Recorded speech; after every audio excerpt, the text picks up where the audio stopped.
Hello everyone and welcome to today's, I would say some special video, right? Because today DeepCool launches their new ITX case. I think that's actually their first ITX case, if not mistaken.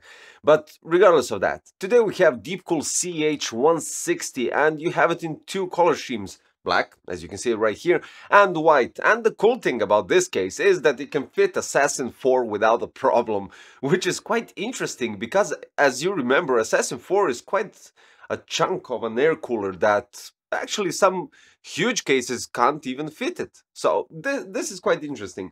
What I can conclude right from that part is with some other information that I'll give you through the video is that I would say that this chassis, this case, was designed around that air cooler, which isn't bad, right? Because you can fit quite huge air cooler. It goes practically on the edge at the rear, and you don't have to place a back fan. And this is really good, rear fan, sorry. You don't have to place a rear fan just for a couple of reasons, and I'll tell you that when we go through thermals and benchmarks and explain why this is good. Now, as you can see, I've actually used quite small GPU. This is a Sapphire Radeon RX 7600 XT because, unfortunately, if I went with RTX 4080, the only one that I have is Gaming X Trio, which goes above 320 millimeters, and the capacity here is 3 slot, but up to 305 millimeters. The CPU tower cooler height is 172 millimeters, and the PSU, well, basically you can place ATX and SFX power supply, and you can do in two different positions for the SFX, but for the ATX you have only one position, which is front faced, let's put it this way. Now, there are loads of stuff that I would like to cover here, and to be honest, I connected, as already stated in a couple of videos, I don't connect the USB ports on the motherboard when we're talking about reviews for a big case, right? And I'm saying this because you have loads of space and you can do cable management. Just do that for, let's say, visual aspect, not connecting those cables. But when we're talking about smaller ITX cases or SFF builds in general, I connect them just to see how the cables will run, and that's it. So one thing that I'm missing here is the bottom mount for the fans. So not everybody will go with 3-slot GPUs, and you might consider going with 2-slot, right? So why not just leave extra holes to mount two 140 slim fans that could go just beneath the GPU? It's not that close to the bottom part, but still, I think you could mount it if you just use the holes that are designed through this perforated part. But yeah, it's all up to you. Now let's cover everything bit by bit, right? So as you can see, the whole chassis, bottom, top, front and rear are completely ventilated, and on the side where the power supply goes is also ventilated. Everywhere you see, you have a dust filter except for the rear. And I think that's okay because it's an exhaust, and the bottom part has dust filter, the front part has a dust filter, and even the top. You have a handle if you want to carry it around. I don't know. It's up to you guys to decide. Now, when you go inside the chassis, well, basically, let's start from the other part. To remove the side panels, you have to remove 2 screws on each side. To remove the top panel, you have to remove 4 screws, 2 screws on each side. So that's 8 screws for actually accessing the inner part. When you remove the top part, you have 2 bars at the top, which give you a possibility to mount additional fans, or I don't know if radiator could be tricky because the motherboard is really on top and you don't have enough space to mount even 240. So yeah, there's that, because the Assassin 4 is right on top of those bars, almost touching them. So that's a bit tricky to actually go with an AIO here. Regardless of that, if you go with this case, my strong advice, go with the Assassin 4. You'll be astonished with performance, because what this does is really amazing. Now, when I mentioned the ATX and SFX power supply and the possibility to remount them as you wish, you have, let's say, two screws that hold the additional bracket that can be moved from the front left side to the front right side. And this gives you a possibility to mount the power supply, SFX or ATX power supply, on the front face position. So this is kind of multifunctional, I would say, bracket that gives you an option to do that. If you place it back, then the SFX power supply, the fan is faced at the back side of the case. Now, since I'm at the back side of the case and since I mentioned this, there is literally no room at the back to reroute the cables. At one point, that is really bad, and you'll have cables dangling right here. But in some other scenarios, you could actually manage it and make it work without a problem, right? So if you take Assassin 4, since I built it with Assassin 4, what you could do is you have loads of space behind the cooler and right above the VRM passive heatsink to hide the cables for the first and foremost the power supply cable, because it has to run like this. Unfortunately, there is no space, but I do have a spot here that could be done. I'll get to that quite shortly. Then 8-pin EPS, and of course the cables from the fan from the CPU tower cooler. They can be placed here at the top. 24-pin and PCI, or if you go with RTX 4000 series 12V HPWR, can go here somewhere at the front, and you'll have to manage. You see from a close-up that that can be managed, but they are visible and there is no possibility to actually manage it somehow properly unless you do a custom plexi cover or whatever just to hide those. So that's it. Now, when I mentioned the power supply and the cable, it runs from the power supply. It's completely dedicated cable. You get it with a case, of course. It runs from the power supply. You have a hole here at the back, which you need to remove the top panel to place it inside, and then you close the panel when everything is done. And you have two hinges where you use your zip ties to hold the cable and to basically remove it from the ports here at the back for your motherboard. Now, this is the connection right here, and it could have been done a bit nicer.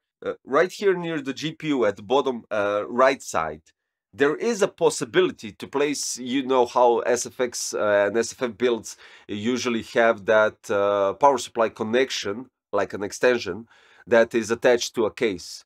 So it could have fit right here. There's no like obstruction of air here going because it's a small cutout, even though it's an open cutout where some sort of an airflow happens.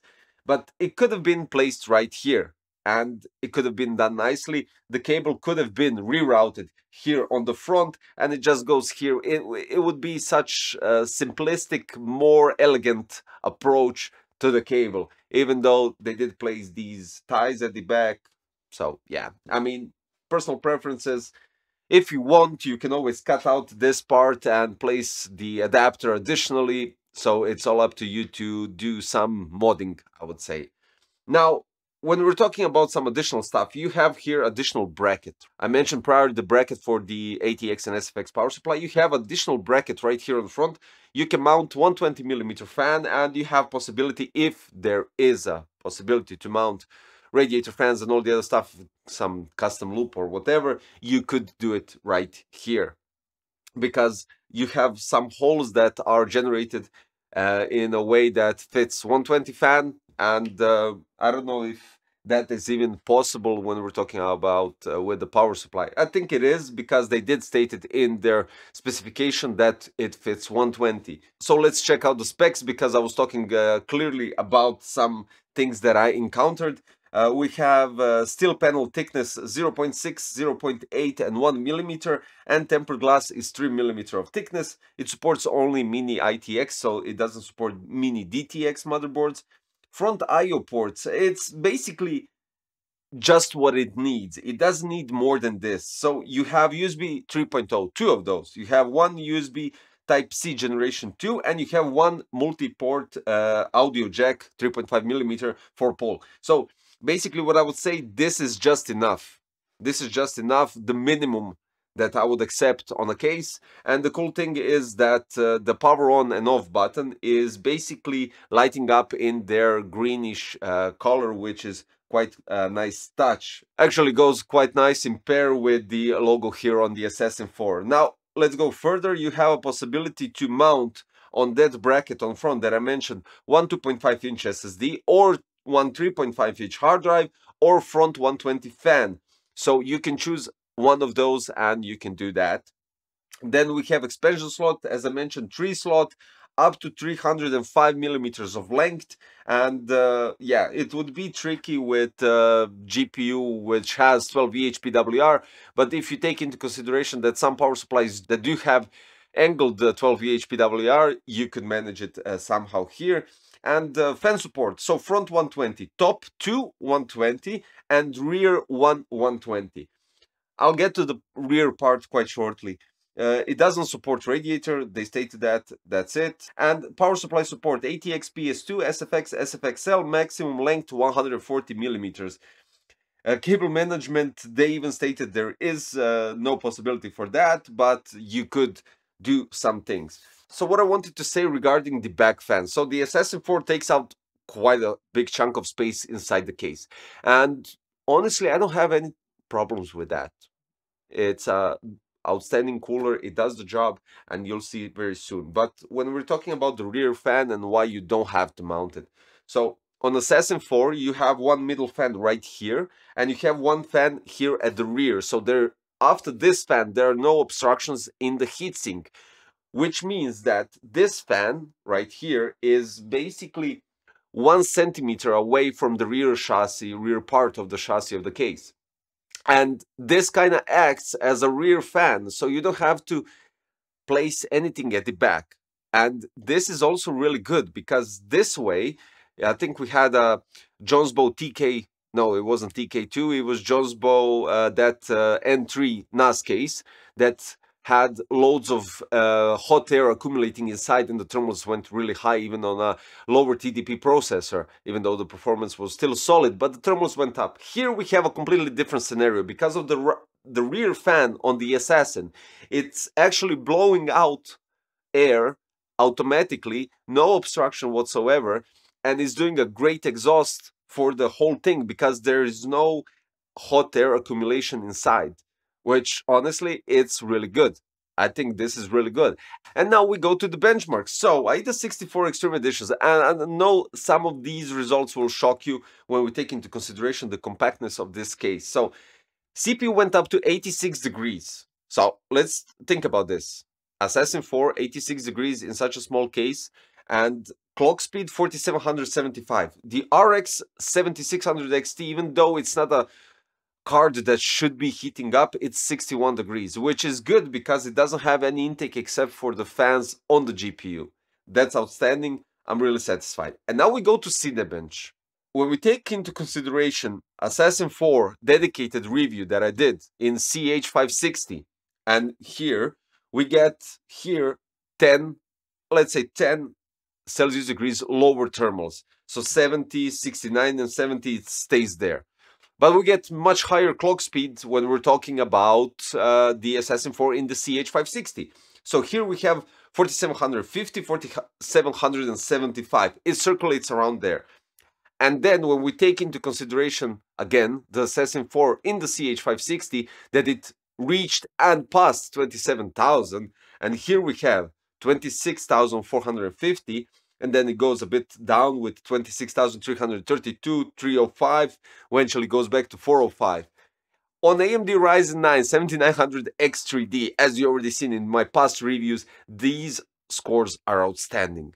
So what this case does is it really is basically based around the Assassin 4, which, as already stated at the beginning of the video, this isn't bad. This is definitely good because they thought, I think they thought, because I have no other reason to think otherwise, they thought that the rear fan of the Assassin 4 will actually create better exhaust than adding another fan here. Of course, if you go with a smaller cooler, I would definitely suggest going with a rear fan just to prevent that thermal accumulation inside the chassis. And then we have the GPU, which unfortunately, it's a bit tricky to go with a 3-slot and longer and wider card, because the ports here, even though they do have a different cable than we're used to for Type-C and for USB 3.0, the headers are a bit sticking out. So you do have sort of a limit, which I would say that because of those ports right here, and if you go with a 3-slot card, you have 13 centimeters, approximately 13 centimeters of white from the motherboard to those ports, and then you'll have to a bit bend the cables in those terms to be able to place that kind of GPU. So yeah, that's just something to give you heads up when you're calculating if what kind of card you could fit and stuff like that, right? So don't go with a graphic card that is right on the millimeter like I did with the Jonesbow N3, because it was hard to place this same GPU. It was even harder to remove it back. So go with something a bit smaller, but still a possibility to, enjoy the space, get, let's say, more airflow through it, and it doesn't just cramp up the space and stuff like that. So some sort of a conclusion, which would definitely bring this video to an end and give you some, let's say, insights altogether. The case is great. I don't have anything against it in terms of performance, airflow, and the design and how you actually work in it. Because compared to some SFF cases, this was really straightforward. I mean, I done it in a half an hour. I was just trying to recalculate not recalculate, but how to organize the cables. That's the only downside. The cable management is visible. You'll be able to see it, and you have a tempered glass on the side. So yeah, that's the only negative side.